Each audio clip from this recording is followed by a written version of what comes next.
Bonsoir à tous et bienvenue dans notre 41e conférence Biotech Finance, toujours en partenariat avec France Biotech. Ce soir, j'ai vraiment le plaisir d'accueillir Stéphanie Patin. Bonsoir Stéphanie. Euh, Bonsoir. donc Stéphanie, comme vous l'avez noté, dirige et a fondé l'agence MaiaCare, une agence d'évaluation et de valorisation des medtech. On est dans le domaine des medtech. MaiaCare a été fondée en 2015 et accompagne aujourd'hui une centaine de sociétés dans leur développement et à 600 a accompagné depuis 2015 une centaine de dossiers et à près de 600 medtech dans son pipe. Donc c'est impressionnant. C'est l'occasion pour nous ce soir de faire un vrai point sur ce que sont ce qu'est le paysage des medtech aujourd'hui, bon, en 2019, et puis avec cette crise Covid qui est arrivée, le financement de ces medtech et autres. Et Stéphanie nous a préparé justement une intervention qui va nous permettre de balayer tout cet aspect medtech, financement des medtech, parce qu'à un moment donné, c'était un peu compliqué, mais ça devient de plus en plus facile. Il y a de plus en plus de fonds qui arrivent.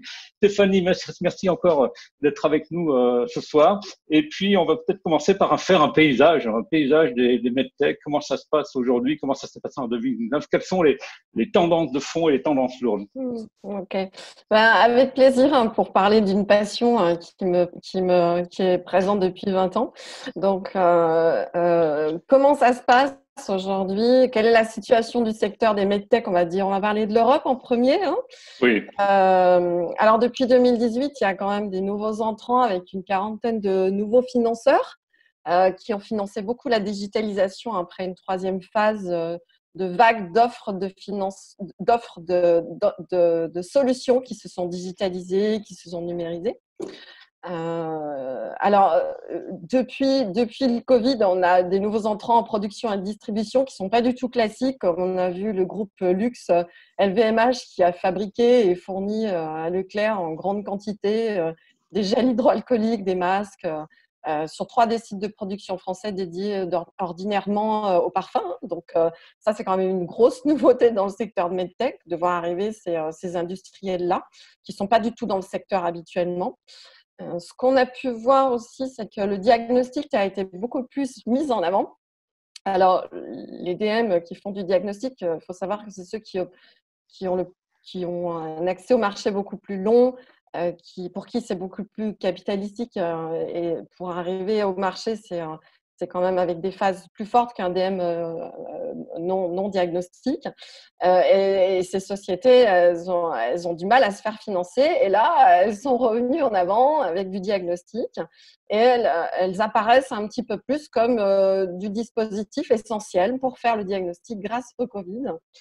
Ce qu'on a pu voir aussi, c'est que grâce à la task force avec France Biotech, France Digital, AstraZeneca France et puis MedTech France, on a vu une coalition nationale pour financer des structures qui sont capables de produire le matériel nécessaire en urgence.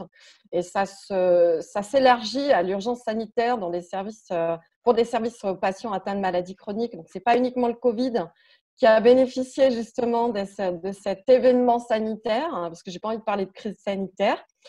J'ai un autre regard, un regard d'épidémiologiste sur l'événement qui s'est passé depuis février.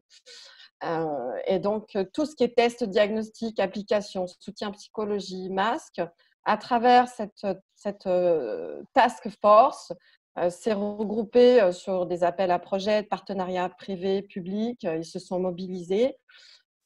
Et donc, il y a pas mal de sociétés, alors des petites boîtes, des tailles moyennes, des plus grosses boîtes qui ont été financées pour accélérer la mise à disposition de solutions rapidement à une vitesse, on n'avait jamais vu ça, donc c'est plutôt positif.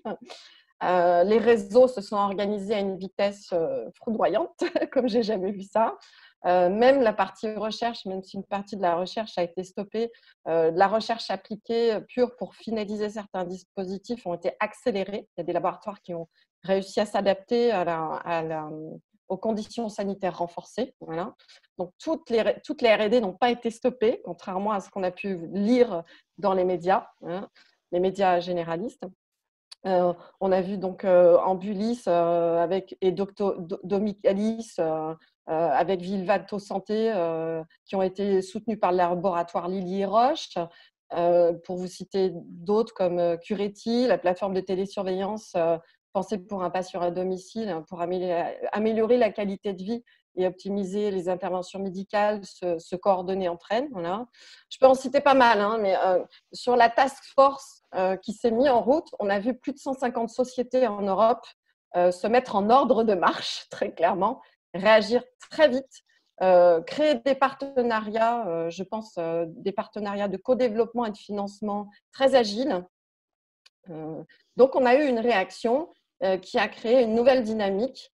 Alors, on a aussi eu des précipitations et des prises de risques très fortes, sans analyse et études de marché au préalable.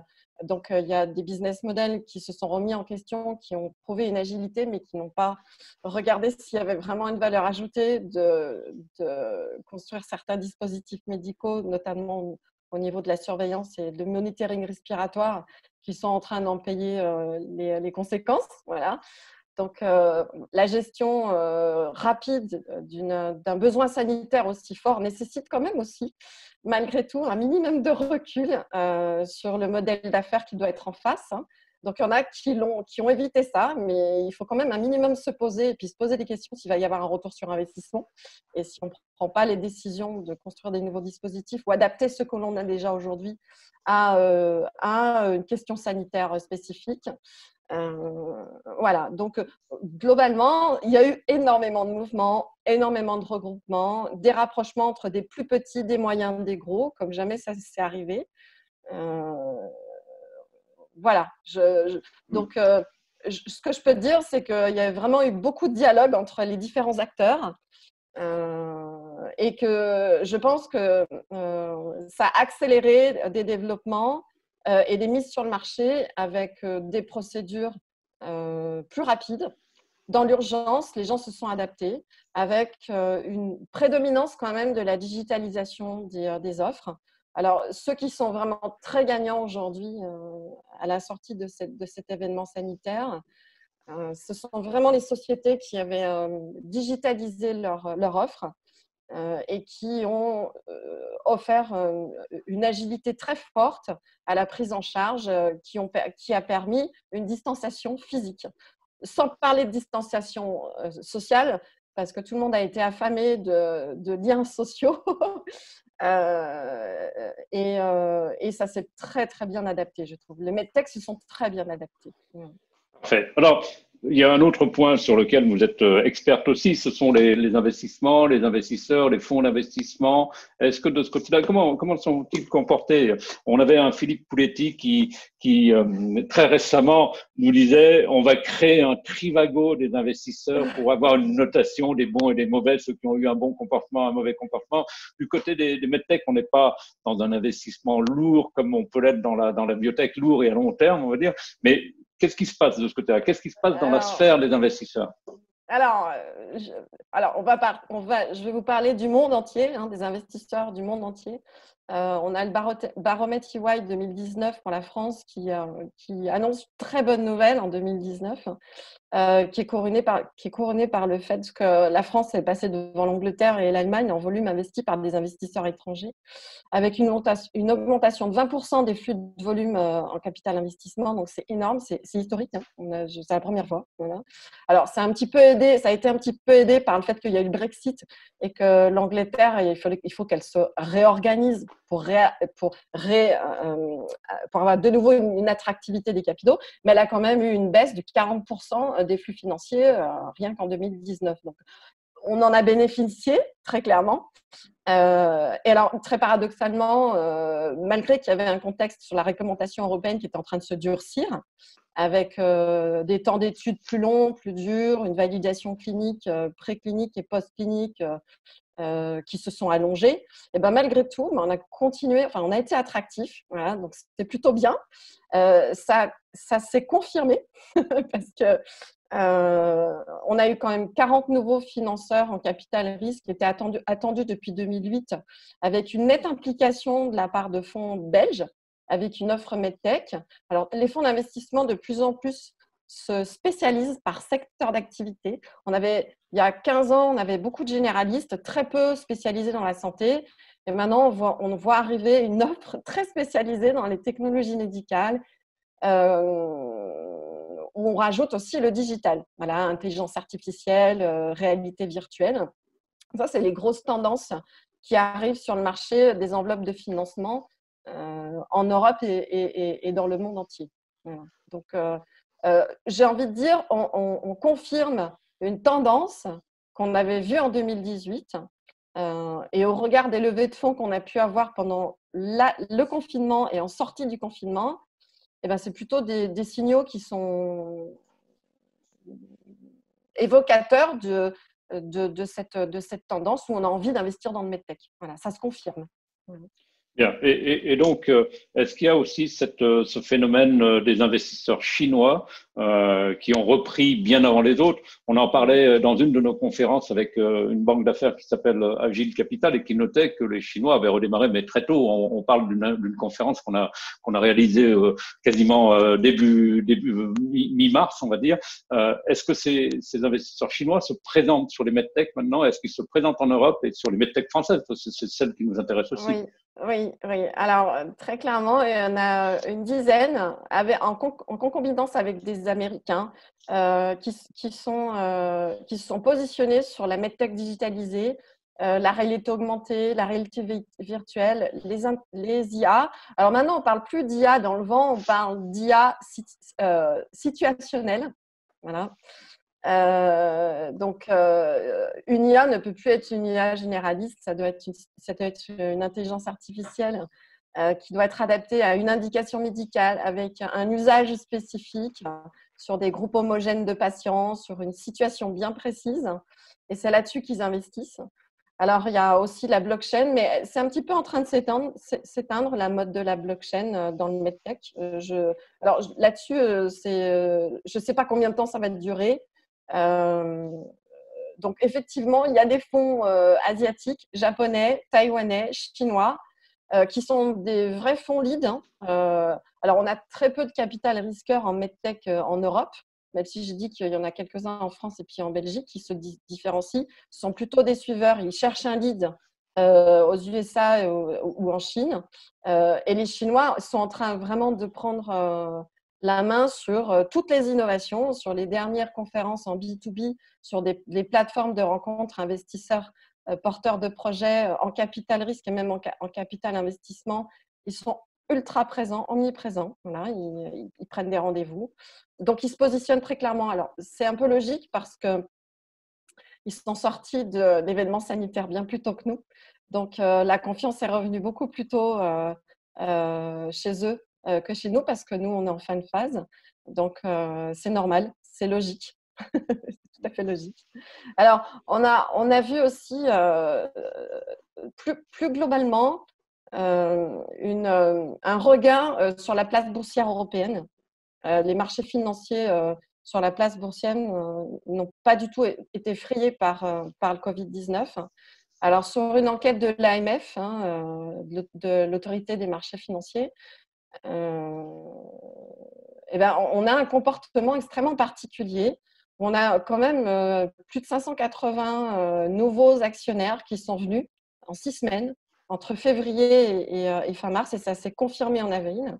Et parmi lesquels, il y a quand même 150 nouveaux investisseurs, des porteurs individuels, qui sont venus dans la santé, dans la tech, dans la santé, dans les télécoms, à cheval entre les télécoms et la santé.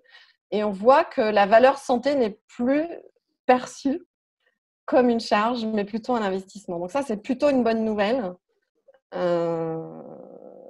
Donc, ils n'ont pas du tout cédé à la panique. Ils se sont plutôt mis en ordre de marche aussi sur la bourse et ils ont financé des medtech de toute taille. Alors, on en a vu qui ont vu leur action flamber, prendre un pourcentage énorme en très peu de temps, en 3 semaines, 1 mois. Après, les valeurs ont arrêté de flamber et puis d'avoir trop de variations. Mais globalement, entre la tech, la santé, les utilities et les télécommunications, la santé, elle a vraiment pris sa part. Et c'est une très bonne nouvelle, ça aussi. Bien, alors, votre plateforme est quand même opérationnelle depuis longtemps. Vous avez 18 pôles, 480 critères qui vous permettent d'évaluer les medtech. Est-ce que dans le mouvement de tout ce que vous venez de voir pendant les mois qui viennent de s'écouler, il y a eu des choses qui ont évolué? Est-ce que, à votre avis, il y a des critères qui se renforcent et d'autres qui s'affaiblissent? Comment ça se passe de ce côté-là? Ouais. Alors, tous les modèles économiques qu'on voit passer, hein, on en évalue pas mal, rien qu'en une semaine. Ceux qui proposent des solutions intermédiaires de vente de leur dispositif médical avec une partie digitalisée, c'est ceux qui sortent du lot et qui arrivent à un accès au marché plus rapide. Ceux qui se rapprochent de fonds corporate, donc de fonds d'investissement de biotech, arrivent au marché et se font financer plus rapidement aussi. Voilà. Donc, le parterre des financeurs se diversifie. On voit que la santé attire de plus en plus d'assureurs également. Donc, on voit un changement dans le board des financeurs où ils sont plus nombreux, ils sont plus divers. Ils viennent à la fois il y a des VC classiques, mais pas que. Non. Et puis, il y a du co-développement, très clairement, avec des phases tests pour valider une première série, pour ensuite se dire, bon, on peut aller sur une plus grosse série avec des marches à blanc. Donc, plus d'agilité et plus de phases sur de la co-construction pour vraiment répondre aux utilisateurs finaux de ceux qui vont cofinancer, qui sont des sociétés de biotech qui connaissent très bien les marchés. Voilà. Donc, on a aussi l'Europe qui a beaucoup réagi. Et ça aussi, elle a mis du temps à se structurer. Alors, c'est vrai que Truffle va lever un nouveau fonds à 600 millions d'euros, Jato à 200 millions d'euros. Et ils vont réaliser leurs premiers investissements. Et ce sont des gens qui sont vraiment très utiles sur le marché des enveloppes de financement. Heureusement qu'ils sont là. Heureusement, voilà. Parmi d'autres. Hein. Je mets cela en lumière, mais très sincèrement, l'Europe avait du mal à se positionner sur une offre de financement dans la santé. Maintenant, depuis 5 ans, elle s'est bien structurée avec des business angels et elle a mis en place le Head Start 2020. Il y a 89 startups qui vont recevoir un mentoring et un financement. Il y a déjà 21 startups qui sont capables de lutter contre le Covid pour les futures phases si on a un regain de cette maladie. Je ne sais pas, peut-être qu'elle va s'éteindre du jour au lendemain et on n'en entendra plus parler.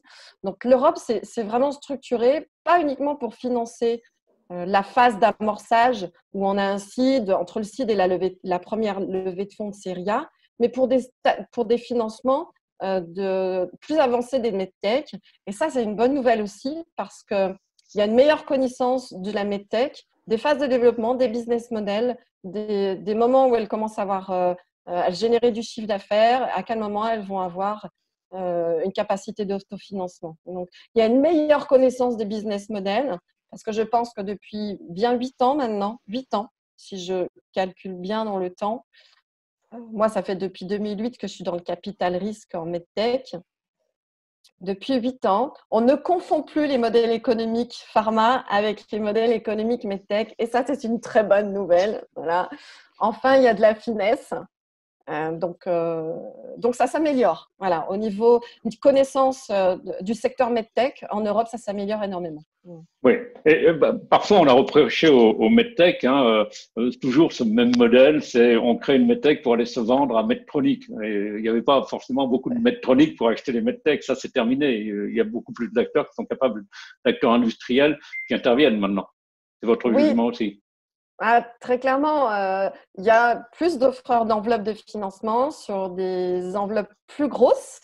D'ailleurs, on a vu des levées de fonds. En moyenne, c'était 500 000 à 1 million d'euros en phase d'amorçage. Maintenant, on peut avoir des levées de fonds sur ces phases-là en medtech qui peuvent aller jusqu'à 20 millions d'euros. 4 millions, 8 millions, 10 millions d'euros, 20 millions d'euros. C'est plus rare. On voit sortir des enveloppes de financement pour des startups beaucoup plus fortes. Alors, c'est moins capitalistique que des biotech, mais on s'approche d'enveloppes que je trouve plus adaptées. Voilà, parce que les vallées de la mort, elles existent dans toutes les entreprises. Elle a toujours été très prégnante. Il y en a quand même 3 dans les medtech en général sur 8 ans. 3 vallées de la mort, il faut les traverser. Donc, je suis contente. On n'a pas de crossover, on n'a pas de cross-life, je veux dire encore, pas assez. Mais on a des enveloppes plus fortes et plus rapidement. Là, on voit une accélération des enveloppes qui sont octroyées plus rapidement et sur des plus grosses tailles. Voilà. Et on a des medtech françaises qui rêvent de devenir des ETI. Oui, alors effectivement, sur les nouvelles générations d'entreprises depuis 3 ans, oui, 3 ans, je dirais, elles n'ont plus l'objectif de se faire racheter par un gros, par un leader mondial. Hein. Elles ont envie de se développer. Elles n'ont pas forcément envie de lever des fonds. Alors ça, c'est un peu la nouveauté sur celles qui sont digitalisées. On voit une mode des sociétés qui sont anti-levée de fonds. Donc, elles se débrouillent différemment. Elles vont chercher du non-dilutif. Alors, elles choisissent un parcours où elles réduisent le temps d'accès au marché. Elles discutent énormément avec les utilisateurs finaux. Donc, elles choisissent un autre modèle de développement et de financement. Voilà, on voit arriver une nouvelle mode où les gens ne veulent plus déposer des brevets et ne veulent plus lever des fonds. Voilà. Donc, il y a plus de disponibilité pour ceux qui veulent lever des fonds et en plus grosse taille. Il y a ces nouvelles tendances qui arrivent. Voilà. Parfait. Eh bien, il est 19h22. Notre conférence va durer jusqu'à 19h40 ou plus. Il y a beaucoup de questions. Et c'est le moment de la première fameuse question. Si l'un des participants veut prendre la parole pour vous poser des questions, n'hésitez pas. Sinon, je continue. Première question. Alors, on va y aller. Il y a une question. Alors, Lise Santoro est avec nous et qui m'a envoyé une question par mail. Et c'est une excellente question sur la France. Pensez-vous que la France soit suffisamment équipée en fonds d'investissement MedTech, notamment avec la composante Diag? Quelle est la situation par rapport aux autres pays européens, d'après vous? Vous qui avez une vue globale. Alors, sur la vue globale, je dirais non, il n'y en a pas assez, ça c'est une évidence. Il y a un effort encore à faire, même si la tendance, elle est en train de s'inverser et qu'on voit arriver des nouveaux financeurs. On n'a pas ce que j'appelle le vrai capital risqueur. On n'a pas de vrai leader. Aujourd'hui, pour que les investisseurs, je dirais, de seconde ligne, voilà, qui viennent avec un leader, eh ben, on n'en a encore pas assez. Voilà. Alors, et d'ailleurs, il faut qu'il y ait un fonds américain ou un fonds allemand ou un fonds étranger pour qu'un fonds d'investissement, un VC français, veuille bien y aller en même temps. Voilà. Et puis, il faut qu'il y ait la banque publique d'investissement. Il faut qu'il y ait 1 ou 2 banques autour de la table. Donc, le capital risque est encore très timide, voilà, dans le medtech, même si on voit une tendance inverse. Voilà. Parfait. Et donc, sur la situation européenne, votre point de vue, est-ce qu'il y a un grand fonds institutionnel sur ce secteur qui pourrait se créer? Dans d'autres secteurs, il est appelé les industriels, les biotech appellent de leur vœu des grands fonds institutionnels, notamment pour l'antibiorésistance et autres. Est-ce que vous pensez qu'il y a cet appel-là vers un grand fonds institutionnel français sur ce domaine? Ou BPI France joue ce rôle-là suffisamment bien pour vous? Oui, alors c'est déjà le cas là. Je parlais de IT Health, où il y a l'Europe et puis voilà. Donc ils sont en train de s'organiser. Il y a déjà eu des fonds qui ont été octroyés, mais là, ça va être sur un plus grand nombre de sociétés, de taille un petit peu plus mature. Donc oui, effectivement, il y a besoin, mais c'est en train de se structurer. Voilà. On avait encore trop de fonds institutionnels qui étaient trop généralistes et puis qui piochaient dans plein de secteurs d'activité.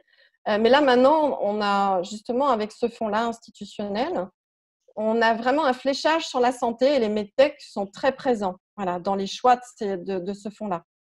Donc, je vous invite à aller voir hein, justement cette initiative qui est extrêmement mature parce qu'elle bénéficie d'une histoire où les vrais capital risqueurs de première phase, hein, les business angels qui sont indispensables hein, en amorçage, où il n'y a que ces types de financeurs qui peuvent venir, se sont alliés avec quelques fonds moins fragiles, ils se sont vraiment rassemblés et EIT Elf, ça correspond à ce que vous dites, Jacques Bernard. Voilà. Donc, et j'espère que ça sera une réussite parce que ça correspond à un besoin. Parfait. Ça, on est au niveau européen Ouais. sur EIT. On avait une conférence. D'ailleurs, il avait expliqué le fonds qu'il était en train de mettre en place. Mais du côté français, purement franco-français, il y a des choses qui se dessinent ou pas plus que ça? Bah, à part Truffle, alors il y a des regroupements sur nos marques, voilà, pour avoir une communication plus attractive. Voilà. Alors, pendant toute cette période, les fonds se sont beaucoup exposés, ils ont beaucoup parlé d'eux. D'habitude, tout ce qu'ils se disent pendant les conférences, ils le font en huis clos et ils se sont vraiment livrés comme jamais. Voilà.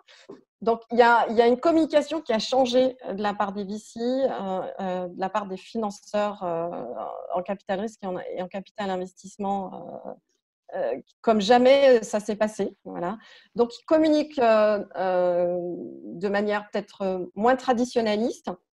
Ils changent un petit peu leur façon de se présenter. Donc, on voit arriver des sites internet avec des designs un petit peu plus un petit peu plus jeunes. Je sais pas si c'est le mot de dire jeune, mais plus adaptés au nouveau modèle économique des sociétés qui viennent se mettre sur le marché. Voilà.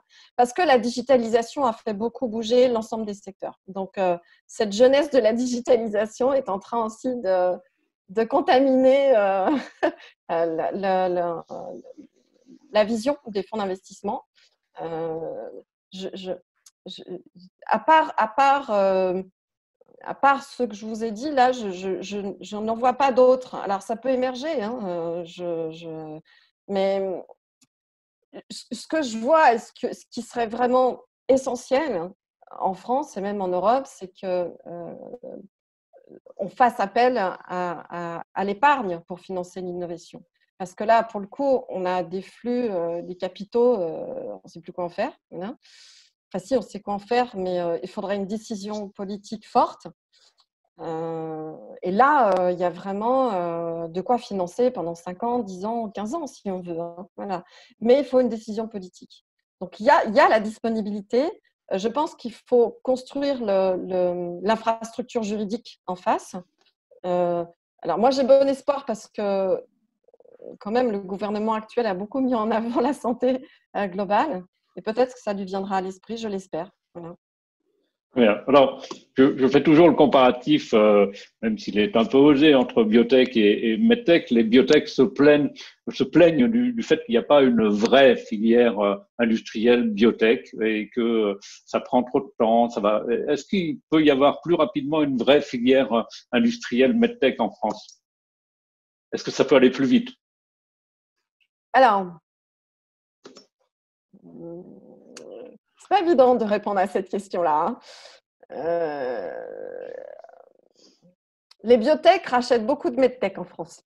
Elles investissent beaucoup sur des petites sommes de manière très rapide. Et en fait, elles se préparent à un basculement de leur modèle économique, les biotech. Il y en a très peu qui ont la capacité de devenir des ETI, comme les medtech. Il y en a très peu qui ont la capacité de devenir des ETI. Mais il y a des ambitions très fortes. Voilà. Donc, effectivement, dans la biotech, on aurait besoin de 100 fois plus de fonds. Je dirais même 150 fois plus de fonds. Quand on voit ce qu'il y a comme fonds investis aux États-Unis pour financer les biotech, on est ridicule en France et en Europe. Ridicule. Voilà. Il n'y a pas assez d'offres d'enveloppe de financement. Alors, dans la medtech, on va voir ce qui se passe. C'est un des plus gros secteurs économiques mondiaux, la medtech, hein, et la santé. On va voir si avec la digitalisation, il y a une accélération. C'est possible, voilà, qu'il y ait plus d'enveloppes. En tous les cas, la Chine est en train de pousser vers ça. Voilà. Elle est en train de récupérer des modèles économiques. Moi, j'ai bon espoir parce que c'est moins capitalistique que la biotech, la medtech. Les temps d'accès au marché sont plus courts. Les études d'évaluation sont moins compliquées à mettre en œuvre. Il est probable que la medtech passe devant et qu'elle obtienne des enveloppes plus fortes et que ça s'accélère. Alors, la medtech, ça a 30 ans, mais en maturité, ça a vraiment 15 ans au niveau mondial. Il y a encore beaucoup de preuves de sécurité sanitaire à mettre en avant pour rassurer tout le monde, même s'il y a beaucoup de sociétés qui ont mis sur le marché des dispositifs qui font l'objet de scandales sanitaires. Beaucoup aux USA, mais quand même moins en Europe. Alors, avec une surréglementation européenne, même si ça durcit l'accès au marché, ça va peut-être rassurer l'ensemble des investisseurs et du coup, ils vont se dire, bon, mais il n'y a plus de sûreté en Europe, on va plutôt investir dans les medtech en Europe plutôt qu'aux États-Unis où il y a une déréglementation, mais du coup, des risques sanitaires plus forts. Mais l'infrastructure, l'offre, le risque est plus assuré par les services d'avocats pour qui c'est un vrai business. Donc, on n'est pas sur les mêmes modèles, mais je pense il est possible que la medtech, avec la digitalisation, prennent une place plus importante en financement avant les biotech. Ouais. Bien. Alors, il y a la grosse question de la réglementation européenne qui a été aussi évoquée et qui a été repoussée, mais pas suspendue, on va dire, repoussée, mais pas supprimée. Et ça pose beaucoup d'inquiétudes quand même sur les modèles de financement demain, sur le financement des medtech. Qu'est-ce que vous en pensez de cette question-là? Alors, c'est un drame, ça, très clairement. Pardonnez-moi le terme, mais quand j'ai fait justement une petite enquête sur combien les PME, c'est une société de moins de 50 personnes quand même dans le medtech, ce n'est pas des grosses entreprises. En moyenne, pour se mettre en règle avec la nouvelle réglementation européenne, il leur faudrait entre 1 million et 3 millions d'euros. Lever entre 1 million et 3 millions d'euros. Donc, vous imaginez déjà les offres d'enveloppe de financement rien que pour le développement et la R&D, elle est déjà très limitée. Alors, pour se remettre à jour par rapport à la réglementation, eh bien, ça les met toutes en difficulté. Alors déjà, pendant l'événement sanitaire, pour obtenir des prêts garantis État, il y en a un tiers qui en ont obtenu entre 200 000 euros et 1 million d'euros. Ça, c'est les enveloppes moyennes qu'elles ont pu obtenir. Donc, cette réglementation européenne ralentit énormément le développement des PME de medtech en France, mais même, enfin, je veux dire en Europe, en Europe globalement. Donc, c'est une bonne nouvelle dans le sens où ça va rajouter de la qualité, ça va apporter de la réassurance sur les marchés financiers en faveur de l'achat des medtech en Europe, mais ça va prendre du temps et ça coûte cher. Alors, il va y avoir de la casse, il y en a déjà qui ont choisi de laisser sur étagère certains dispositifs et de ne pas financer les phases de validation réglementaire parce que ça leur coûterait trop cher. Il va y avoir quelques rachats, il va y avoir quelques rapprochements, quelques fusions et il va y avoir des fermetures. Il y en a déjà eu. Parfait. Alors, j'ai une bonne question et c'est Jean-Philippe. Jean-Philippe, est-ce que vous voulez bien nous la poser? Parce que vous pouvez prendre le micro. Jean-Philippe Bernier, allez-y. Oui, parfait. Merci, Jacques. Bonsoir à vous, Stéphanie. J'ai été très, très intéressé par votre commentaire tout à l'heure sur l'évolution du business model des medtech lorsque vous faisiez le commentaire comme quoi elles regardaient à plus près quel était leur marché final et essayaient fondamentalement de réduire le temps d'accès au marché. Donc, la question était toute simple. Effectivement, il y a un manque d'investissement, investisseurs, mais est-ce que fondamentalement, on n'est pas dans un modèle darwinien qui veut dire que ce sont les meilleurs qui gagnent. Et s'il y a création de valeur, il y a levée de fonds. Et donc, pour qu'il y ait création de valeur, est-ce qu'il y a fondamentalement une bonne analyse des coûts et des investissements demandés, une meilleure compréhension, analyse du marché final, une gouvernance qui soit plus solide que ce qu'elle est souvent perçue être, enfin bref, ce genre de choses. Merci. Oui, alors bonjour Jean-Philippe. Alors effectivement, vous avez bien perçu la tendance actuelle. Ce sont les meilleurs qui vont sortir du lot, très clairement. Et effectivement, il va y avoir une sélection naturelle très forte. Mais j'ai envie de dire, ça va ça va améliorer l'ensemble des services, ça va faire une boule de neige parce qu'ils s'écoutent tous entre eux. Voilà. Et ceux qui font du conseil comme moi, je leur explique les modèles économiques agiles. C'est ceux qui se rapprochent et qui discutent en continu avec les utilisateurs finaux le plus tôt possible, avant même que la solution soit finalisée, avant même qu'il y ait une première série, et qui co-construisent avec leurs futurs utilisateurs. Donc, ils se sont tous rapprochés de manière très forte sur des petits échantillons d'utilisateurs, mais vraiment très représentatifs de leurs acheteurs. Donc, il y a une meilleure segmentation et un meilleur ciblage marché, ça c'est une évidence. Alors, évidemment, la sélection darwinienne, quand on est en phase de restrictions budgétaires et de crise, comme on l'entend, parce là, on rentre dans une crise économique, même si pour moi, on n'était pas dans une crise sanitaire, voilà, je n'appelle pas ça une crise sanitaire, un événement sanitaire qui nous fait rentrer dans une crise économique, ça va demander à toutes les sociétés de revoir leurs ambitions, non pas en termes de développement global, mais plutôt sur les premières phases de développement pour se réassurer et avoir un maximum d'informations du terrain, ce qui va leur permettre au long cours de perdurer dans le temps. Pourquoi? Parce que plus vous discutez avec votre utilisateur final, plus vous vous adaptez à lui, plus vous l'écoutez, plus il est content. Et ça solidifie énormément les business models, ça les rend plus agiles. Ils s'adaptent, ils peuvent du coup travailler sur plusieurs modèles revenus.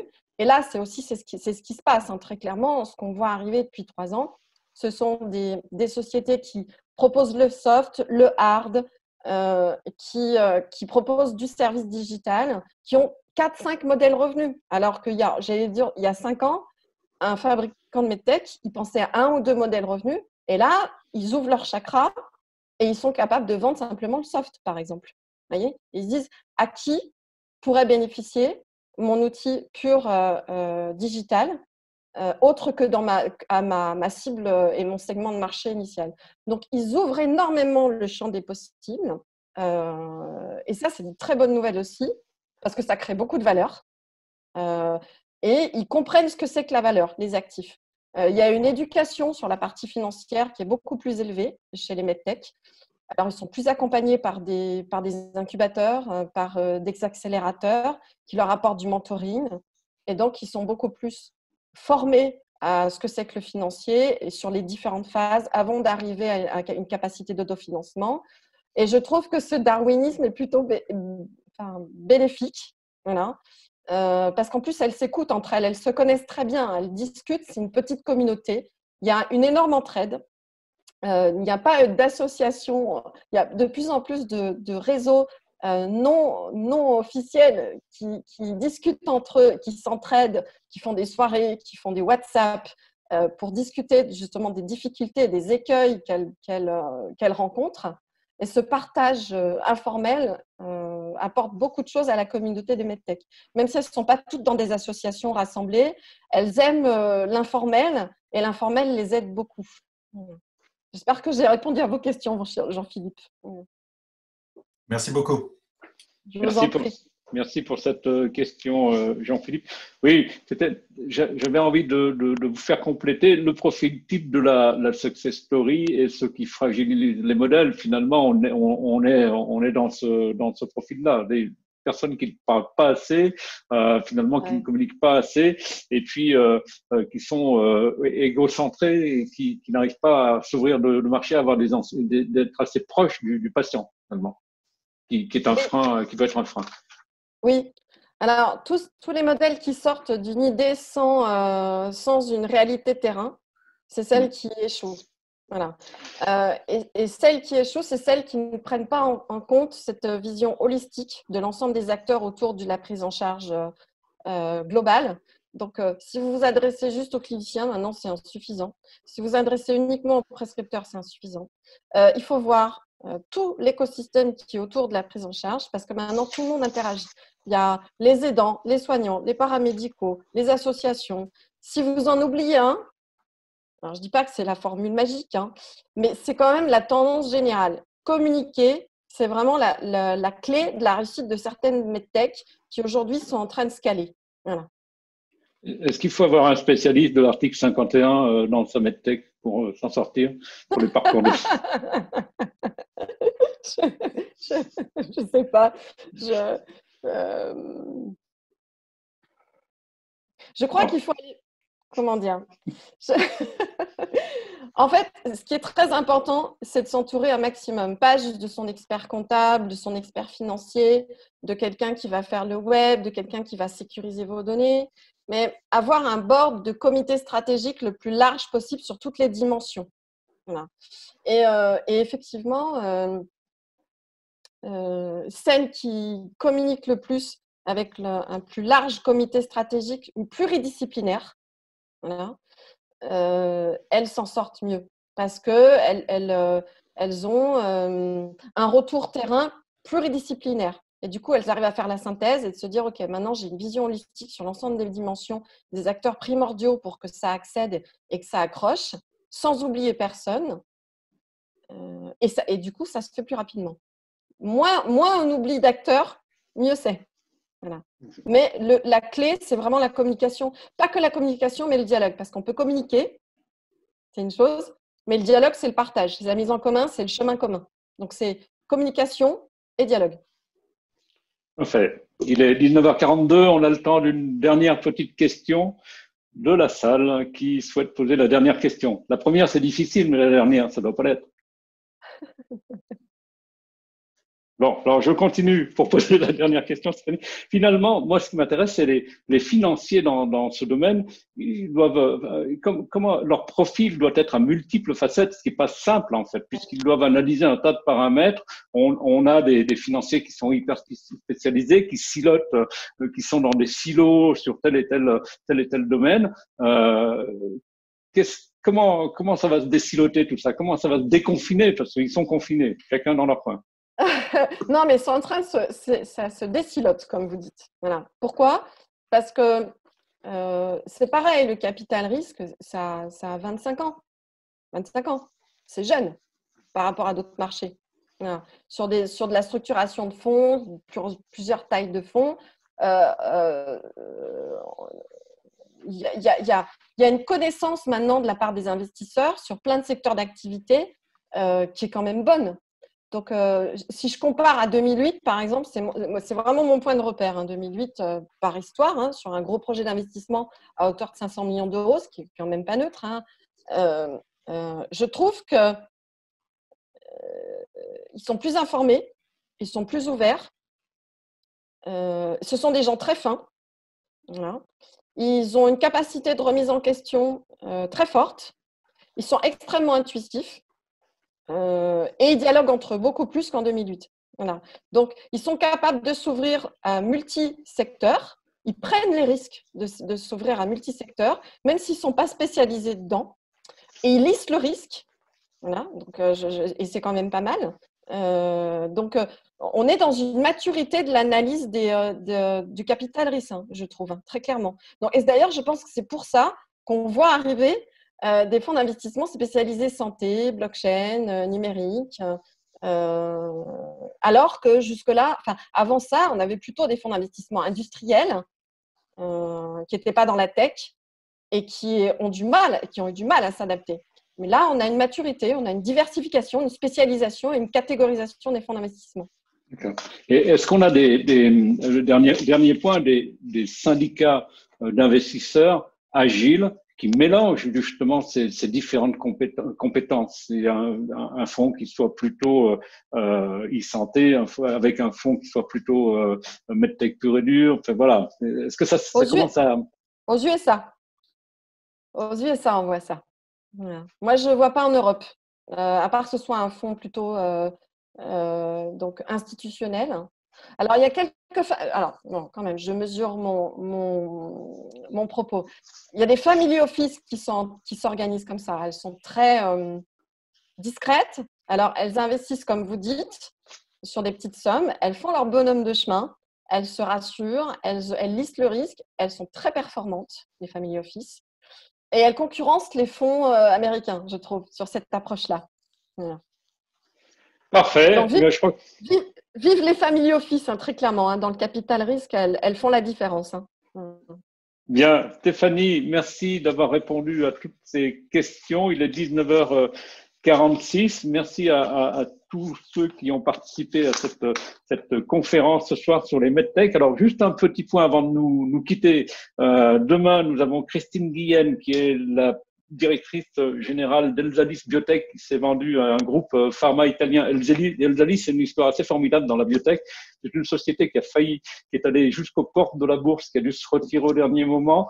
C'est une équipe exceptionnelle avec un CEO qui est vraiment très accrocheuse et qui a réussi finalement à porter le développement de cette société avec son équipe à bout de bras. Elle a réussi une sortie industrielle qui est assez intéressant. Mercredi, on a Ismaël Ceylan de Advanced Biodesign. On est dans l'oncologie toujours. Et puis, jeudi, parce que ceux qui sont avec nous ce soir seront intéressés, jeudi, on a Lise Santoro qui est avec nous aussi ce soir. Lise qui a été l'ex-CEO de Manisante, on est dans la medtech et Lise a ces deux profils et ces deux approches. Elle a connu ce que c'était que la gestion institutionnelle, administrative, puisqu'elle a été au cœur du développement de la jeune entreprise innovante dans le ministère de Claudie Ignoré. Et puis, elle a connu aussi la partie privée avec l'industrie et elle a développé très très bien Manisance, qui a une belle carrière par ailleurs. Voilà, je vous remercie à tous. Merci encore Stéphanie pour cette soirée et cette intervention qui était brillante. Et puis à très bientôt. Voilà, à bientôt. Bonne soirée. Bonne soirée à tous. Au revoir. Au revoir.